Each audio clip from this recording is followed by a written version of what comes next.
This is the Central Coast Wave. Today on the Central Coast Wave, we'll experience a close encounter with the amazing life in the deep sea. Also, we'll go through a great adventure that the whole family can enjoy and much more.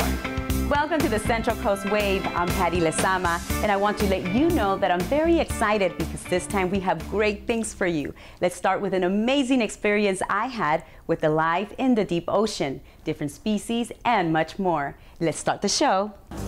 Today we're at the Monterey Bay Aquarium, and we have many marvelous things in store for us. Here with us is Ileana Ortega. Hi, how are you? Good. Hi, Patty. So what can you tell me about the Monterey Bay Aquarium? Oh, it's a fabulous place to visit. It's very educational, and very hands-on, very interactive, and we have a lot of animals that you won't find anywhere else that are very unique to Monterey.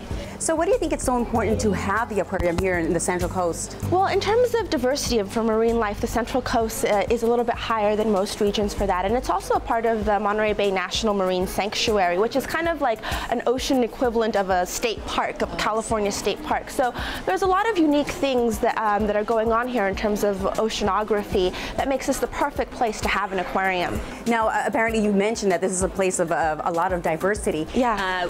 Why do you think it's so important to inform the public in different languages? Well, really, when you think about it, there are very different oceans, but the ocean really doesn't have a border, right? All of the world is connected by oceans, regardless of what language you speak, regardless of what your culture is.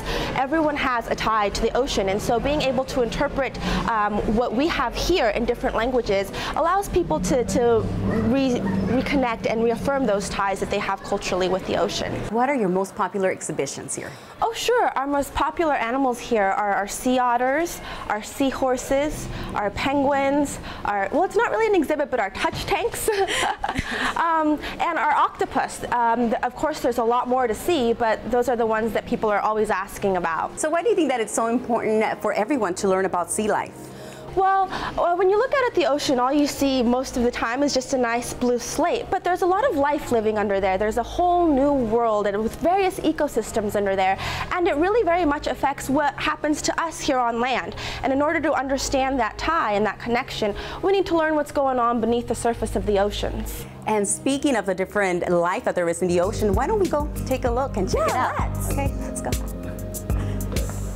Okay, so can you tell me and give me some information about what we're looking at over here in the background? Oh, sure. This is our iconic kelp forest. It's what actually launched us into world fame. We were the first aquarium in the world to be able to exhibit this form of giant kelp in a kind of aquarium setting. This tank is about 350,000 gallons, and we pump the water in right from the bay. We're very lucky in that we have the beautiful, pristine Monterey Bay right outside there. A lot of aquariums have to make their own salt water for their exhibits, but we don't have to do that. We get the real best thing with all the nutrients. And what can you tell us about the different fish that you see in there? Well, there are dozens of different species in there, and it's really hard to name every single one of them, but some of our iconic ones include the leopard shark, the sheepfish, of course the giant kelp is the big star of that tank, even though it's not a fish, so to speak. And in an effort to be educational as well as interactive, we do have these screens up here which are in Spanish and English, and name various types of fish that you will find in this exhibit and give you some information about the role that they play in that sort of ecosystem. The Monterey Bay Aquarium opened its doors on October 20th, 1984. Now it has an average of 1.8 million visitors per year. $55 million were the initial cost for its construction, and it was a donation from David and Lucille Packard. Visitors from around the world have seen its exhibits. That is why Monterey Bay Aquarium offers information in different languages, such as French, Spanish, German, Italian, Chinese, and Japanese. You can discover an underground forest at 28 feet. The kelp forest is one of the tallest aquarium exhibits in the world, where you can see sardines, leopard sharks, wolf eels, and a host of other fish as they weave through swaying fronts of kelp, just like they do in the wild. So now we're at my favorite area. I love the penguins. So here's Ileana with us again. Hi. So can you give me some information as far as what this area is called and also the penguins? Oh, sure. This is one of the kids' favorite areas called Splash Zone. It's a favorite because there's a lot more games here, a lot more interactive. There's a place where they can play with water, a little playground area for the little ones, and of course it's home to our penguins. Penguins are great creatures. They are very aerodynamic. They're meant to swim. They can swim up to 30 miles an hour. Here, we have about 17 penguins. Now, as far as them living here, what are these little areas that look like little caves, mini caves? Well, yeah, these little mini caves actually are their nesting area. It's where they retire to at night when they want to go to sleep. It's their home base, and they generally don't let other penguins in those. They're very much appropriated. Many people, especially the kids, love to see the penguins jump into the water, but I love to see them walk around. If you've noticed, they look like little men walking around in suits.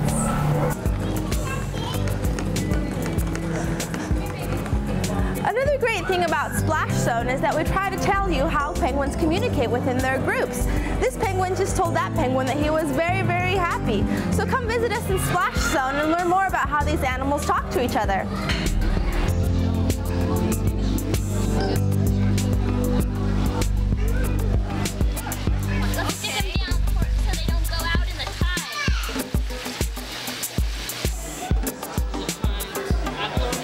Among the most popular exhibits, you can find The Secret Life of Seahorses, where you can learn about over 15 different kinds of animals.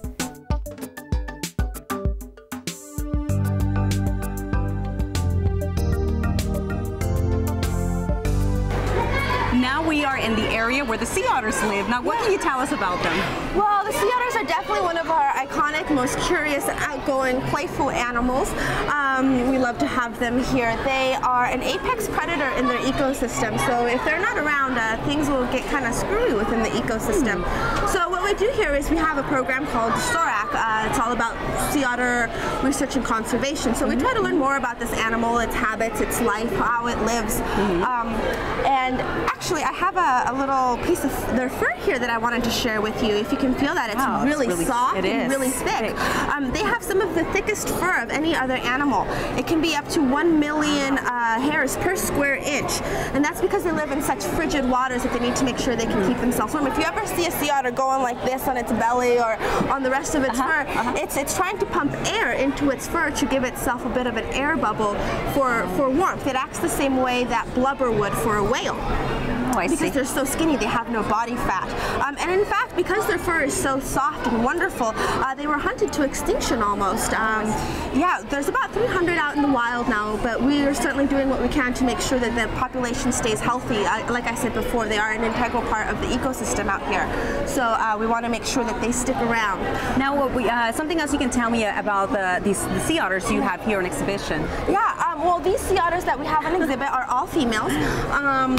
They all have some sort of illness or reason that they cannot be returned to the wild. If they were returned to the wild, they wouldn't survive very long. So we keep them here so the public can see this animal up close and enjoy their playfulness the way that we do. They also tend to eat a lot. They eat everything too. They particularly like sea urchins, crab, clams, and sometimes they'll pick up a little rock and put it in the folds of their skin and keep it there as a little pocket. And when they find a clam, they can't open it. They'll take out their rock and bang on it to open it up and make sure that they can eat it. And it's really interesting how they maintain themselves so slim even though they eat so much. Yeah, I wish I could do that. But, I know, right?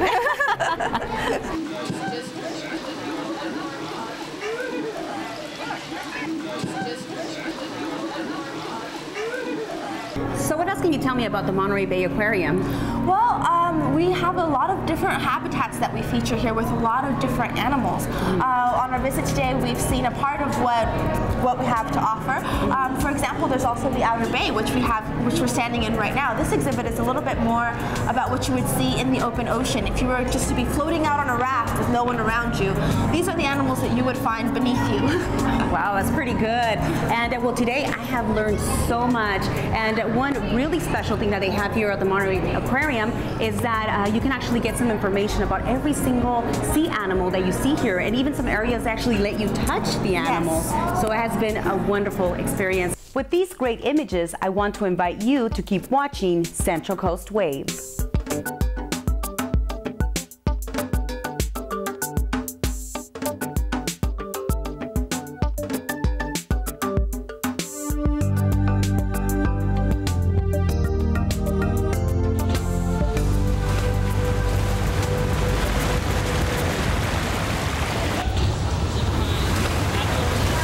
Did you know that famous actor James Dean died in a car accident on Highway 46 on his way to a car race in Salinas, California? His mechanic survived the accident with a broken jaw and other injuries. The rebel without a cause died at the young age of 24 years old. Next, we'll go meet gentle friends and steal ahead more of the Central Coast Wave. My name's Valerie Berthiaume, and I'm from Salinas, and you're watching Central Coast Wave.